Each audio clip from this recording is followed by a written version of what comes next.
Assalamu alaikum, Dr. Ghannam. Wa alaikum assalam wa rahmatullah. See how many we have today, inshallah. We'll share the screen, inshallah.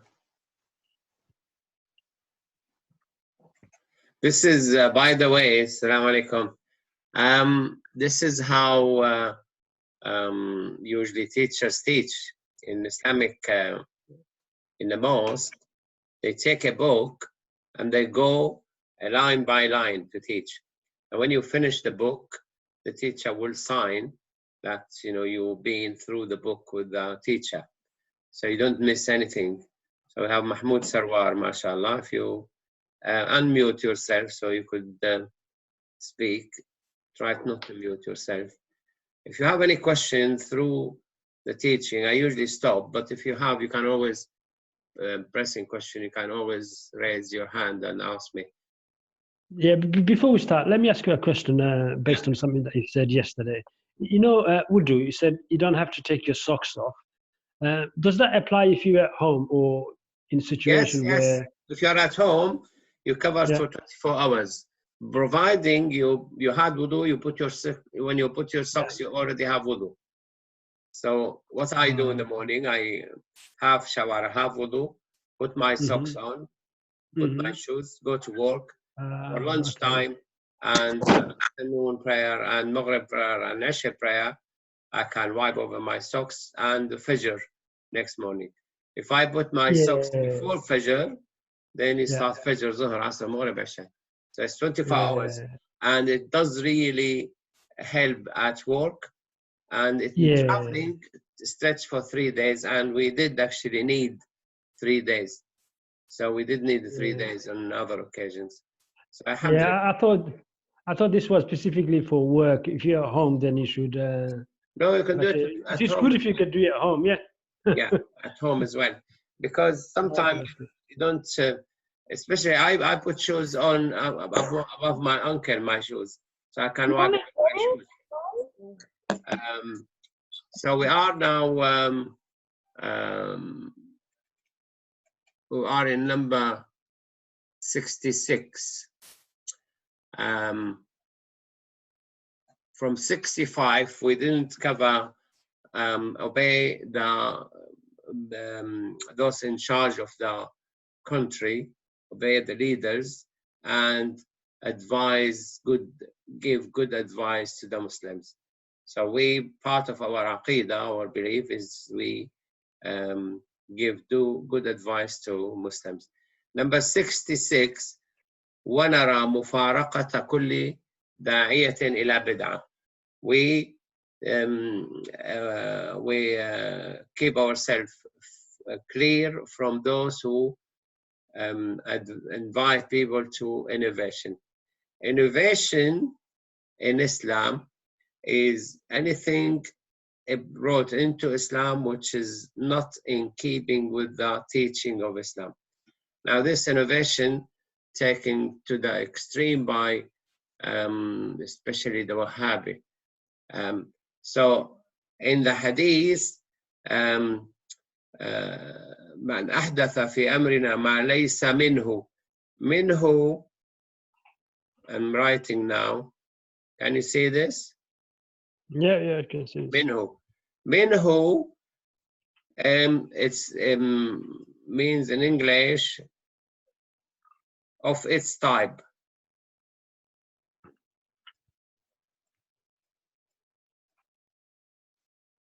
Of its type.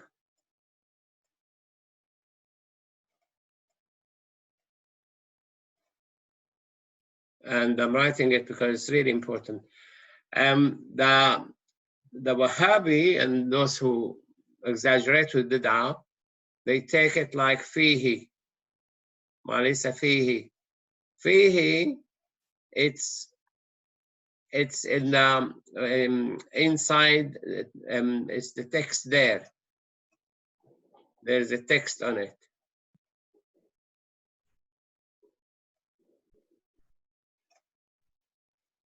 If it's not a text, they will say to you, where is the hadith? Where is the ayah? Now, if we come to say like raising money by people donating online.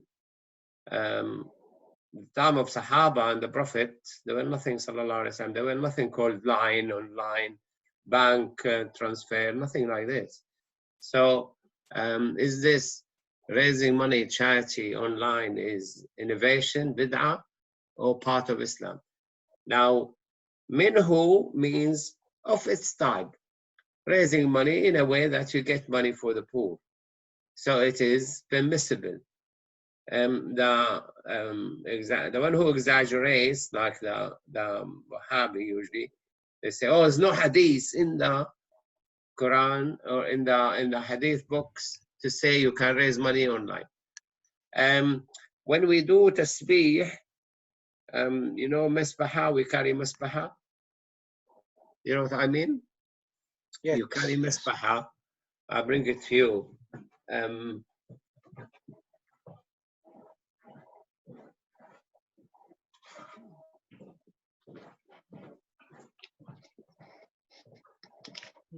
Like this, if we have something like this, and misbaha, we say subhanallah, subhanallah. They say, oh, it's haram. Why? Because the Prophet didn't say carry misbaha. But we don't do everything because there is text on it. We do everything which is of its type.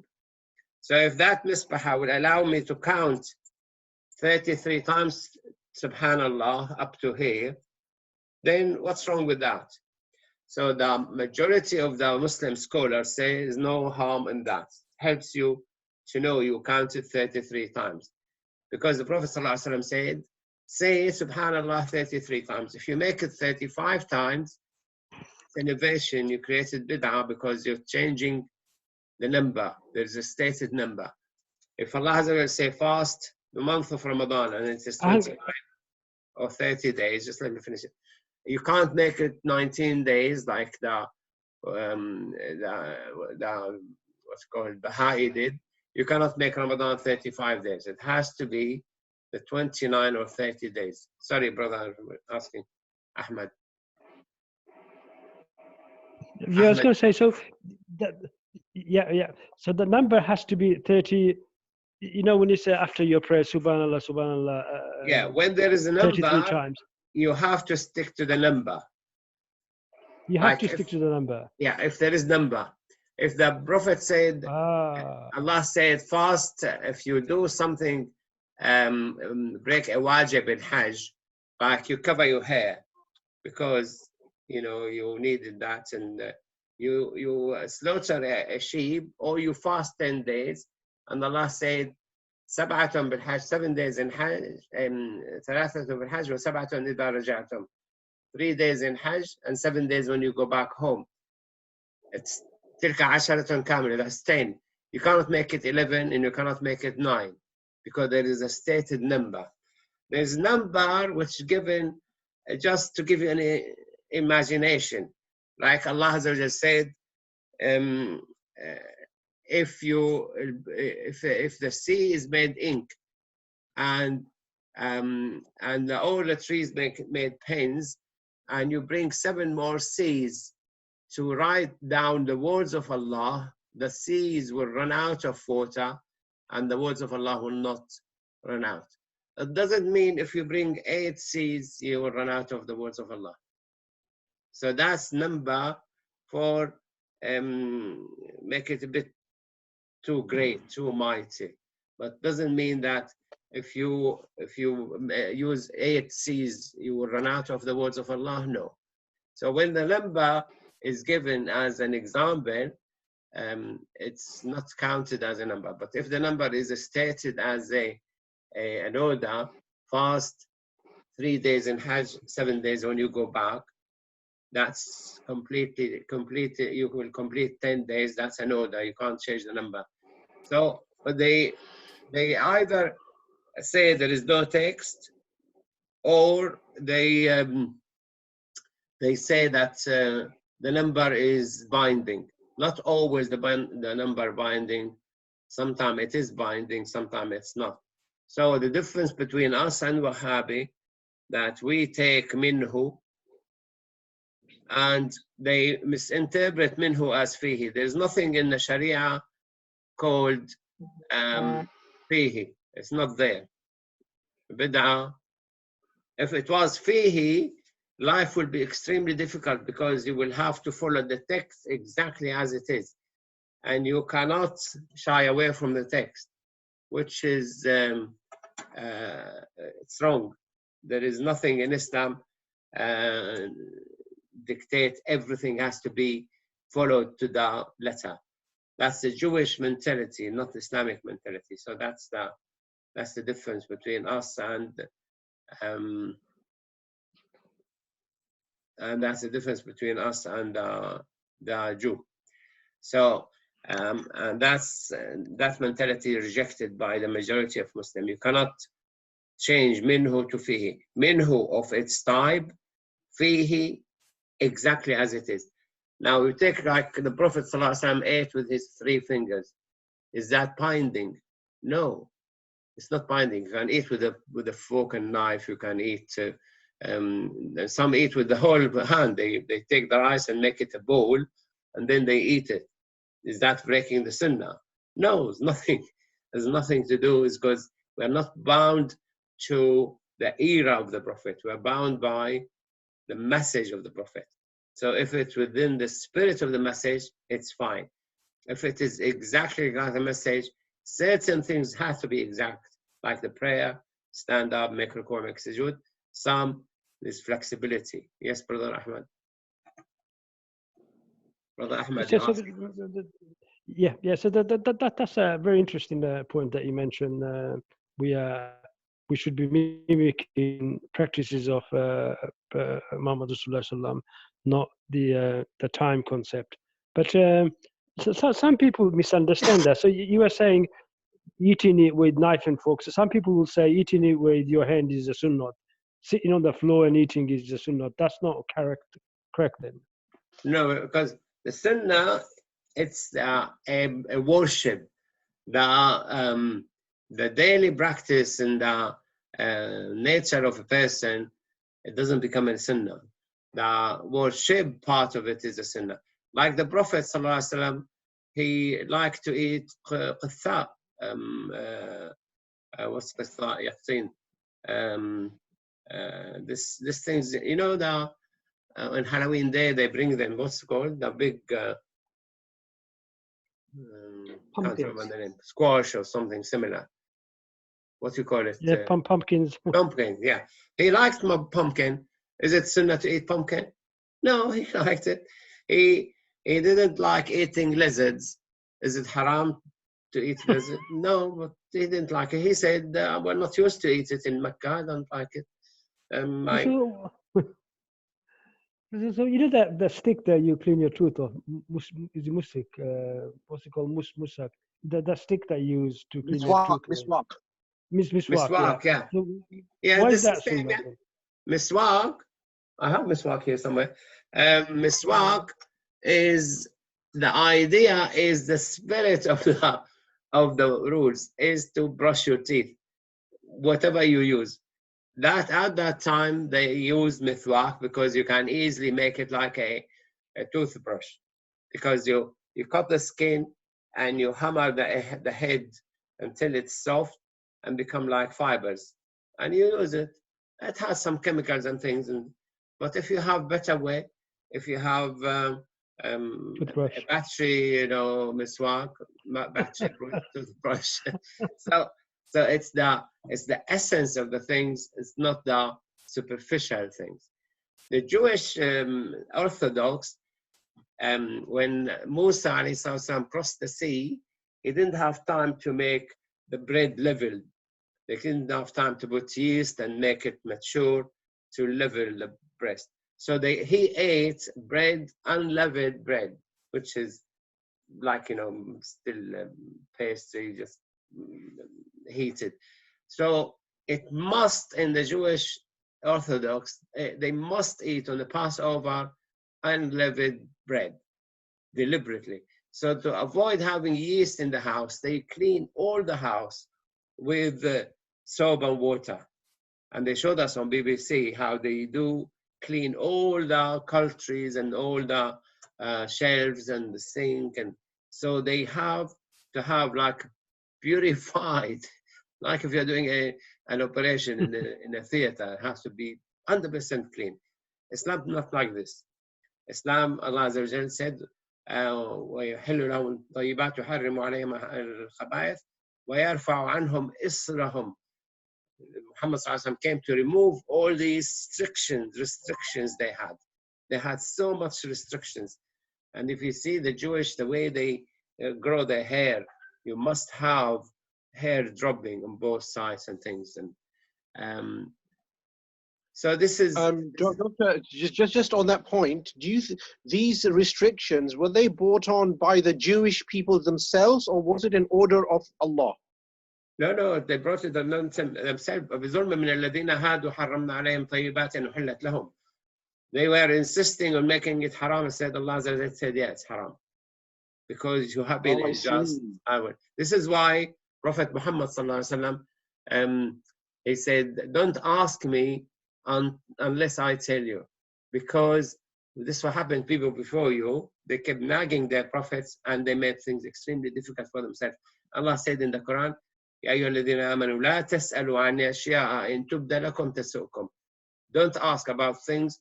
If we told you, yes, you need to do it, or you do it this way better, you might not cope with it.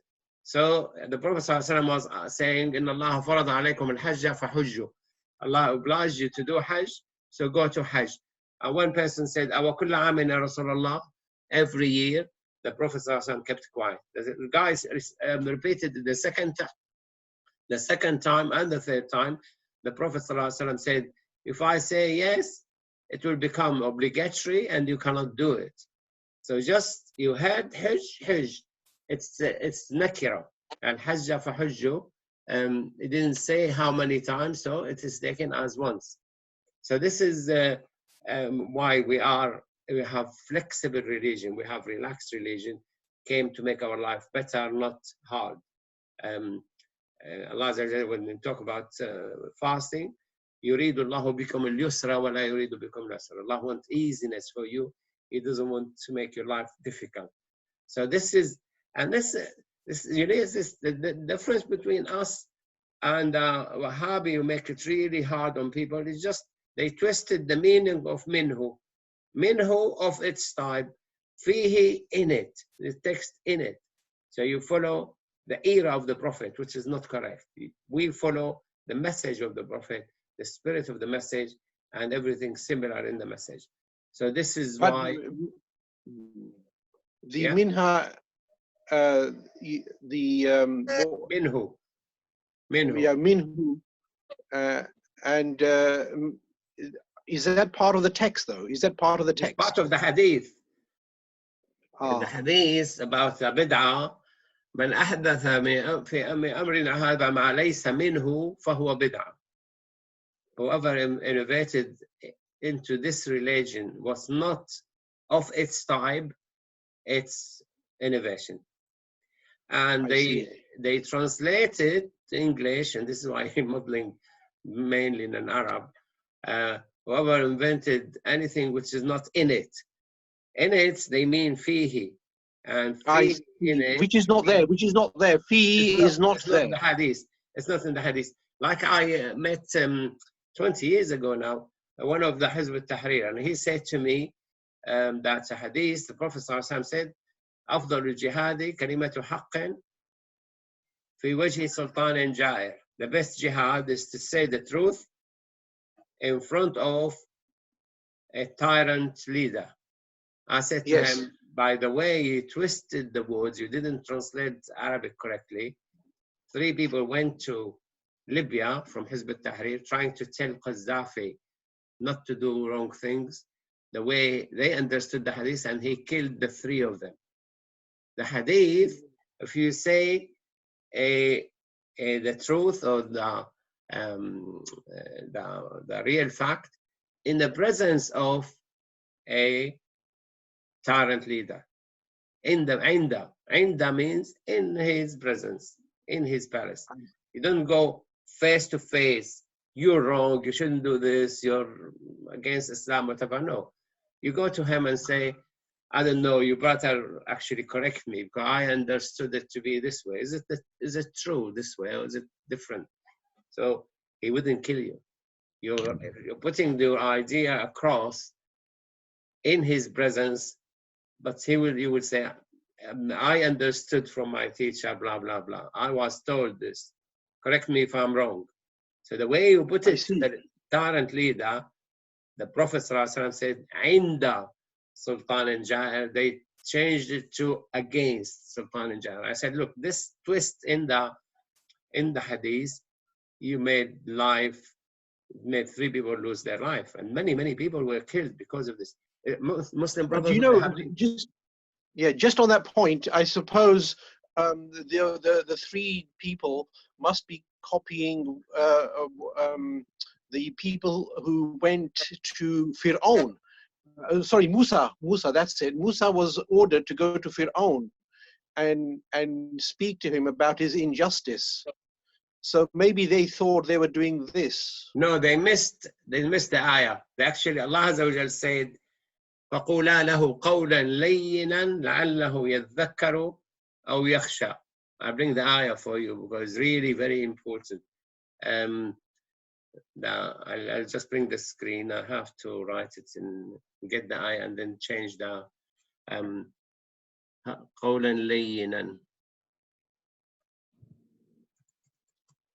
لَيِّنًا. I'm just bringing the ayah to you. فَقُولَا لَهُ قَوْلًا لَيِّنًا لَعَلَّهُ يَذَّكَّرُ أَوْ يَخْشَى. I will have to go out of the screen, the share, and share something else, the ayah. So this ayah in Surah Taha, فَقُولَا لَهُ قَوْلًا لَيِّنًا, and speak to him mildly, and perhaps he may take warning or fear of Allah. قَوْلًا لَيِّنًا, softly, mildly, nicely. So when you speak to him nicely, he might respond to you. A guy came to Harun al-Rashid and he was really hard on Harun al-Rashid. You're doing this and this. So when he finished, Harun al-Rashid, he said to him, Allah has already sent someone who is better than you to someone who is worse than me. And he meant better than you meant Musa, and worse than me, Harun al-Rashid, meant Fir'aun. And he said to him, in spite of that, Allah said to Musa to say to Harun whatever he wants to say in a nice way, in a soft way. So they are actually doing exactly the opposite. So this is why they're losing out. You have to follow the Quran. You can't go when there is a text. You can't go and against it. You can't go against it. Yeah. Yeah, you can't, because you lose out. Muslim Brotherhood, they took 3 ayahs in Surah Al-Ma'idah. وَمَنْ لَمْ يَحْكُمْ بِمَا أَنزَلَ اللَّهُ فَأُولَٰئِكَ هُمُ الْكَافِرُونَ فَأُولَٰئِكَ هُمُ الظَّالِمُونَ فَأُولَٰئِكَ هُمُ الْفَاسِقُونَ. Whoever doesn't rule in using the law of Allah, they are kafir. But Allah is talking about the Jew. وَيَحْكَمْ أَهْلُ التَّوْرَاةِ بِمَا أَنزَلَ اللَّهُ فِيهِ. And they twisted it. They said it is for everybody. So, and the same about the Injil. If they don't rule against it to Injil, according to Injil, they are fasiqun. They split away from the religion. So Sheikh Hassan al-Diddo, the well-known scholars in Mauritania, he went and spoke to them in the prison. He said, do you mean everybody who doesn't rule according to the Torah, he is kafir? They said, yes. Ma anzal Allah, whatever Allah sent down. And he said, did Prophet Muhammad ruled according to the Torah? They said, no, according to the Quran. He said, so you're making Muhammad kafir because he didn't rule according to Torah. Are you ruling according to Injil? They said, no. So you are fasiq according to your mentality. So when you twist the meaning to save political gain, you put yourself in trouble.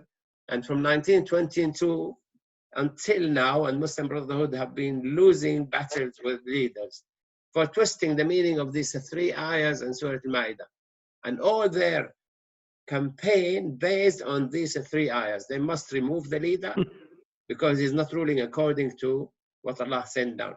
But the ayah is general. Sent down, it can't be, when Allah specified it for Torah, you can't generalize it. When He specified it for the Injil, you can't generalize it. Because if you generalize it, they made themselves kuffar, and they made the Prophet or kafir. They are acting exactly against the Quran, and they lost. And they keep the mentality in their mind, the only way to spread Islam to remove the leader and be in his place. They succeeded in Syria in 1961. In 1963, the Ba'athi party came and the Alawis and removed them, and they took over, and they never managed to get back to ruling in Syria. In Egypt, they succeeded in Muhammad Mursi when he became a leader. Within 1 year, he lost it again. Because it's the essence of Islam is not that you become the leader because you think you are a Muslim. If the leader is a Muslim, allowing the prayers, and he is not saying he's kafir, then you have no right to remove him. Like we mentioned in the previous item we came across. The leaders, we are not allowed to take arms against them. So here again, another word, just this word here, bid'ah. Can you see the screen here? Can you see my pen? Yes. Yeah. Yes. The word bid'ah caused a lot of havoc in the Muslim world. And if you go, we have in Birmingham, we have Green Lane Mosque and we have Gamul Sharif Mosque, and there's war between the 2 of them. And they make each other kafir and this and that. Why? Because a simple shift away from one word. Bid'ah, if something not of its time, while they took bid'ah, is not in it. Well, show me the hadith, show me the ayah. Brother, it's not in the hadith of ayah, it's a time. Be generous in this time and this way. So this is subhanallah. I mean, that's they never had enough teachers to teach them, and they will not listen to you. Even if you try to talk to them. I mean, I tried many times when I was in Syria and over here in Britain, and when I was in Saudi. In Saudi, you can't talk. They will just put you in prison. If you disagree with them, they'll put you in prison. SubhanAllah, they lost out now, and now they're putting VAT on food and clothes, 15%. They never charged taxes. They used to say, come to Saudi because there's no tax.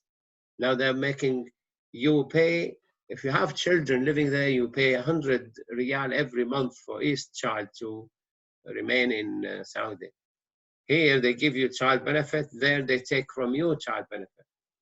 Now they're becoming bankrupt. Yeah, Brother Ahmad, you have raised your arm. Yes, a couple of things. The type is so important. It's a branch of science. So if you studied computer science, there's a whole topic dedicated to definition of type and how type is used to categorize things. So you're right, type is important. The other thing I was going to say about how to, the example that you used when those 3 guys went to see Gaddafi. Yeah. So this is a big problem we got in the Islamic world. How to say things in a diplomatic manner. We don't have that. And you see that every day when something goes wrong. The last time there was an incident in Iran, first thing they will say, we're going to kill all the Americans. The American never said anything of that nature. If you look at even Donald Trump, he said we'll take action, but he did not say, right, we're going to kill all the Iranians. Whereas the Iranians were chanting, we're going to kill American, kill American, kill American. And I can't remember when I read this article. In the UN Council, we got Palestinian leaders, and one of the things it says, they're not very good for that type of role in the UN because they haven't got that skill. If you look at all the other diplomats from around the world, they're very charismatic, they're very diplomatic, they know how to say things, they can influence things. Whereas if we have leaders from the Islamic world, they're totally opposite. They're just black and white. They're very crude and militant, aren't they? They have recruited a militant, but to be, to represent your country in the UN, you need to be able to persuade people. Yeah, that's what they're missing. That's what they're missing. Yeah. And I remember there was one lady, there was one lady from Palestine, and she had that. I can't remember her name now, short hair and all that. She had that. Even Arafat, he was quite a funny guy. I know the lady. Even Arafat was quite a funny guy sometimes. Yeah. I think that lady's Christian. I think she's Christian, that lady. Yeah, she is, yeah. I can tell you about event in 1981. President Hafez Assad in Syria had a brother called Rafat. He was savage. He was so rude, and he sent, and he had like special army, special force under his command, and he sent his his personnel downtown Damascus, removing the headscarf from all the ladies in the streets. So everyone with hijab, they removed it by force. And what happened? My teacher was the head the Grand Mufti in there. He took a group of top scholars with him, and he went straight and saw the president, Hafez Assad. And Hafez Assad, at 6 o'clock in that evening, came on TV and he apologized for the action of his brother. And he said, this is never the policy of the government. We don't have any intention to remove hijab, blah, blah, blah. And later, with something, the brother did wrong, he sent him on a delegation to Russia, and he asked the Russian government not to send him back to Syria. So he went to France, and he's still living in France. So my teacher was using the right method to go and talk to the leader. Other groups who have gone to the street with placard and shouting and screaming and this and that, and create havoc and clash with the police and arrested and get to prison. Muslim Brotherhood, for their poor luck, they do this. They go to the street. Sisi killed 1,400 of them in Rabia in one go, in one day. And he's still president. All the governments across the globe accepted him. He's killing terrorists. And they people lost their brothers and fathers and, uncle and things. So when it happened in Solihull 2 years ago, when two councillors, they forwarded a text from this Robertson, this National Front leader, insulting Muslims. And I straight away wrote an email asking to meet the leaders of the House and the head of the other parties, the UKIP and Lib Dem and the Green and the Conservative. And I said, and we met with them. We said, no way we can accept that. If you want to know, if anyone wants to insult Islam, they should know what Islam first, what Islam is first. And then when he insults Islam, he knows what he's talking about. But he talk about rubbish, and because he was suspended, both of them were suspended.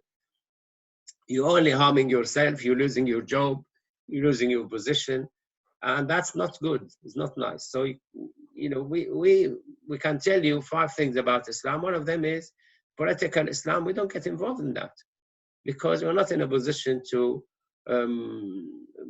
talk about Muslims in other countries. They act sometimes in a stupid way, sometimes in evil way, sometimes in a nice way. We can't defend them.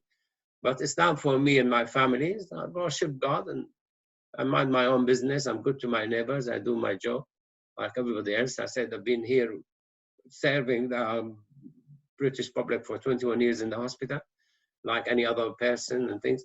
So they banned these two from being in any committee, representing any party and whatever. Other guys, they came and stood outside the council with placard shouting. And that's really annoyed them. If you come to us, we will sort it out. If you go out shouting, like these guys in Fairfield School in Birmingham, they kept shouting outside the school for 3 months, and they managed to get a court order to stop them shouting. We went straight away when this RSE came to the limelight. We asked to see the head of education We met with him and his assistant, and we asked to see the MPs, and the MP went and spoke to the head of education, the education minister, and we took it to the top. Instead of going to the bottom up, we went from the top down. And that's what Islam is. You will go and say the right words, the nice advice, in the presence of the leader, not outside his palace, not shouting in the street. So the teaching, my teacher taught us, this is the way. He was the head of that. He died, subhanAllah, in 2006, he died. And the president appointed a head Grand Mufti. Usually the scholars elect the Grand Mufti. But he took the opportunity to appoint a Grand Mufti, which he chose. So when the demonstration started in 2011, the Grand Mufti wasn't in a position to actually correctly diffuse the situation. So it went from bad to worse, and then now 9 years, and still the war in Syria never ends. And this mentality, the Muslim Brotherhood and Wahhabi and things, never succeeded anywhere, and they carry on forcing it. And we said to them in the time of the Prophet ﷺ, when Khalid ibn al-Walid went to fight the Roman, he found he had 3,000 Muslims with him, and the Roman were 200,000. There's no way he's going to win. So he withdrew the army, and he saved the army. They only lost 7 people. And the Prophet ﷺ praised them, and he said, they are the winners, because they saved the army. They're going to be dead. The Prophet ﷺ went again to fight 300,000 Roman, but he took 30,000 with him. And the Roman didn't show, and he came back. So there was the way in how to tackle politicians and how to address Islam. And small things like this, subhanAllah, small things could lead the whole movement to destruction. The Muslim Brotherhood, like the Jew now, scattered everywhere in the world. And they never run any country, they never run any city, any town. Now they're hoping to take over Turkey. They're not going to win in Turkey. They're not going to take over. They cause more damage to Muslims and taking more lives of the Muslims. They've not, I think, achieved anything since they started till now. They've caused more damage than any good. There's a lot of Muslim Brotherhood in Britain. There's too many of them in Birmingham. They sit in a place called Darut Talaba. It's a mosque in Mosley Road. And if I am their leader, I will scatter them in the mosques around Birmingham to teach people. You sit there, you do nothing but insult other people and swear at government. And the same, the Wahhabis sit in the green lane and they insult everybody else. If you are valid movement, come around, talk to us. We had one who used to come and pray with us in the Highlands, and then now he's in the green lane. He couldn't get his way with us because he doesn't have the text to back his thinking. So he only found refuge in there, and he's there, working there. He's in charge now or something in there. But if you have what's very... What's the name of that brother you said? What's the name of the brother who worked with us? I don't want to name him. So that's a big problem. This is the thing, you see, how you go about teaching these things. Now, like I was saying a couple of days ago, the first Aqeedah class I went to was run by a banker. Well, he wasn't an investment banker. I used to work in the risk department of investment bank. And the thing that he was saying to us, he was teaching how to do things properly, so he said, you are Muslim, you go for an interview, you make sure you shaved clean. You do not, at the interviewer asks you, have you got any question? You do not say, oh, have you got a prayer room? You don't say that. You work your way through, you get in, and then you can grow your long beard, and then you can find a place to pray. If you start asking questions like, oh, I'm a Muslim. Yeah, so, he was saying, the thing that he was teaching us was not moderate, but proper, not the hardcore version. Yes, I'm a Muslim. I need to pray 5 times, and my employer has to provide these things. And I'm going to ask my employer, can you give me a room, and can you give me a time off 5 times a day? You don't say that. You don't even have to bring that into the equation. You go for your job interview, you be clean, trimmed. You don't bring your prayer into the equation. Once you get the job, once you establish, you can ask for a prayer room. Yeah. But, the only part of the item now, we are in 66 here, to mujanabat ahlul ahwa, people who follow their own desires, we have to keep also clear from them, because they might also mislead you. Oh, let's go, you know, there's dancing, or you don't have to dance, you just go and watch and things. Or is we're going to, you know, have a cup of tea in the pub, people around you drinking alcohol and probably disinhibiting, whatever. So if he follows his own desires,